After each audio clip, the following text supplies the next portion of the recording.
Hi, this is Kelly, and we are talking about probably the most important thing we could talk about. And I've saved it for last because there's so much new information almost every week, and I wanted to make sure this was up to speed.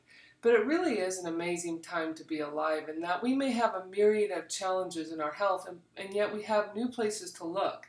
There's some terrific new physicians who are writing books and collecting research. Dr. David Perlmutter, who you may know, who's written Grain Brain, and then Dr. Blazer, who wrote Missing Microbes. And Perlmutter's recent edition is on the Brain Maker, which really speaks to colon health.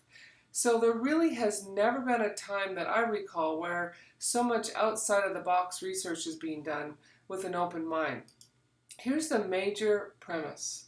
What's incredibly odd is that inside of our belly are a number of bugs. And of course, in all of life, there's the good bugs and the bad bugs, the one that we're symbiotic with and the ones that are not so helpful to us. But they really collectively define us in that there are more cells of bugs, there are more bugs than there are cells in the body.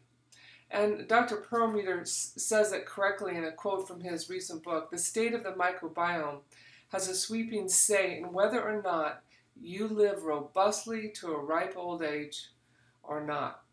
So the sooner you recognize that we are not alone in our bodies, as odd as it may seem, we need to recognize them. We need to say hello and respect them, recognize what we do that aggravates them, help the good guys multiply, and then learn how to feed them.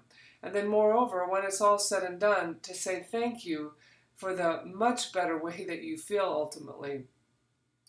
So, my question to you is, do you feel confused? Well, looking at this gentleman, you would, but those of you who've enjoyed the movie Men in Black will recognize this is the guy who's really a giant bug dressed as a human, and oddly, that's really the truth of it. We're more bug-like than man-like.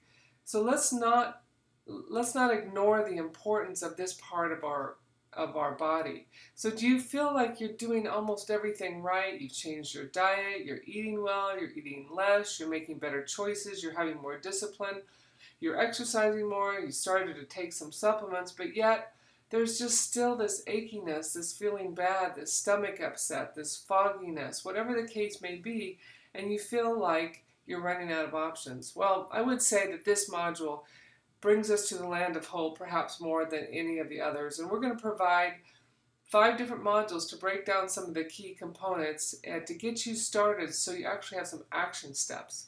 So let's go ahead and get on to Module 2. I'm quite excited to share some of this information with you.